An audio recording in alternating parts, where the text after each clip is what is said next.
Bonjour chers frères et sœurs, je vous salue, vous qui aimez l'histoire. Je voudrais à travers cette vidéo parler du symbolisme des couleurs chez les Akans.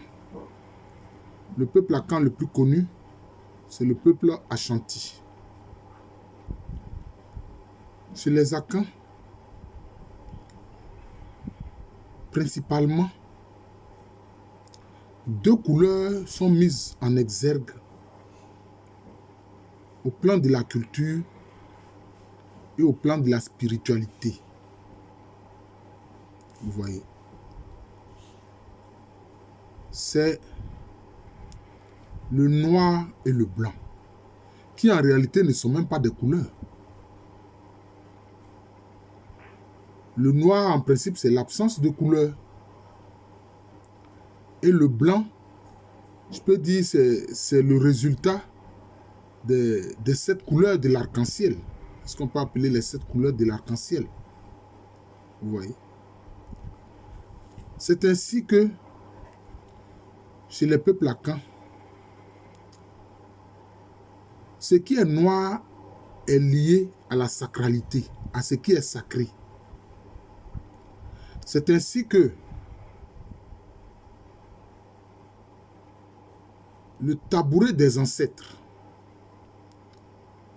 qui est appelé tantôt Akondua par les Kuifo, par ceux qui parlent la langue Kui, ou bien simplement Dua, et qui est appelé Bia chez les Agnis,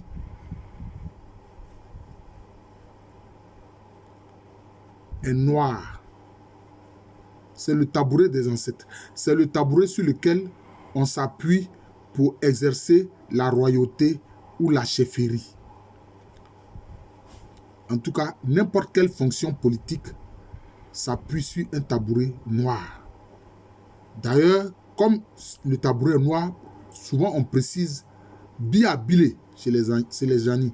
Chez les Agnis notamment. Bile qui veut dire noir. Bia Bile, ça veut dire tabouret noir. Chez ceux qui parlent la langue Kui comme les Ashanti, on dit Akondua Tum Tum. Tum Tum, c'est ce qui est noir. Vous voyez. Donc, le noir est lié à la sacralité et au pouvoir. C'est lié à la sacralité et au pouvoir. Tout roi ou tout chef qui ne s'appuie pas sur un tabouret noir, un Akondua Tum Tum, ou bien sur un Bia Bile pour gouverner,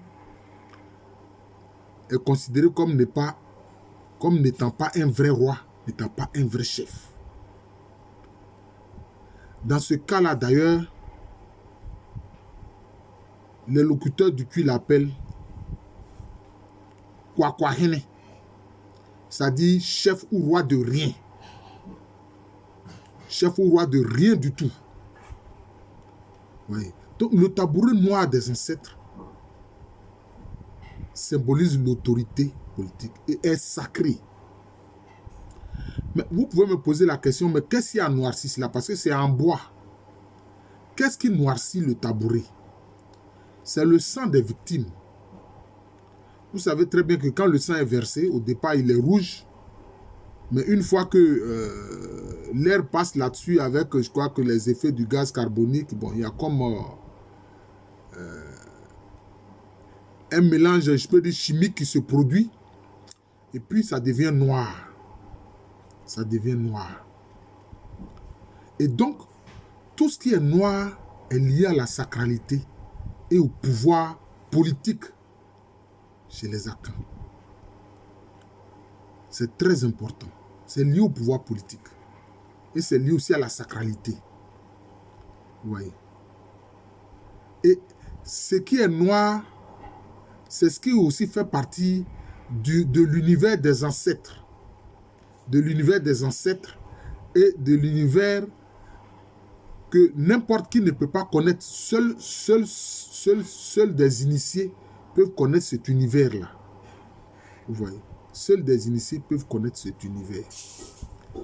C'est pour ça qu'en général, pendant les obsèques, le pain qui est porté Parce que les Akans portent le pagne sous forme de toge. Hein, voilà.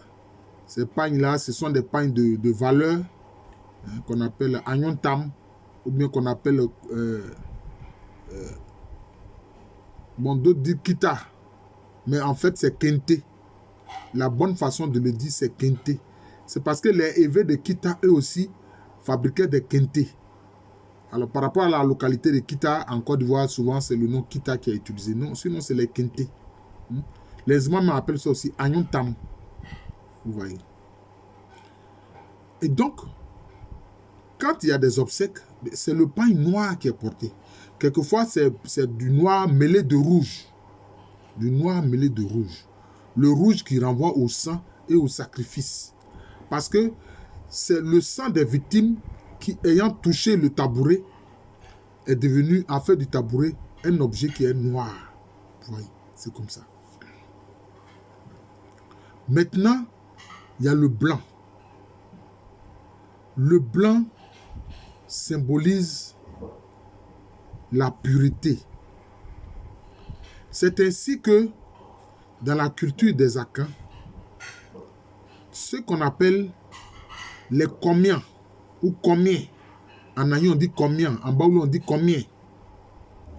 Chez les Achantis et les locuteurs du cul on dit comfo. Ce sont je peux dire des initiés de l'univers spirituel, de l'univers religieux, qui entrent en contact avec les esprits. Hein? C'est comme si les esprits viennent chevaucher leur esprit et ils entrent en transe. Et ils délivrent des oracles de la part des esprits. Mais ceux-là, eux aussi, ils ont un tabouret. Le tabouret qui fonde leur autorité et leur pouvoir spirituel. Ce tabouret, lui, est blanc. Pourquoi est-il blanc? Mais parce qu'il est blanchi par le kaolin qu'on utilise pour le badigeonner. Donc, ce tabouret est régulièrement badigeonné avec du kaolin.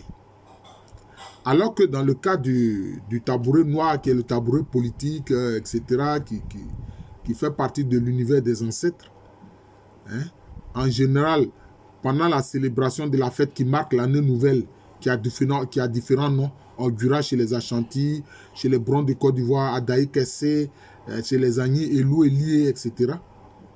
Les tabourets sont nettoyés, lavés, et puis à nouveau, on y verse du sang, le sang des victimes. Voilà. Donc ça devient noir, c'est le tabouret noir.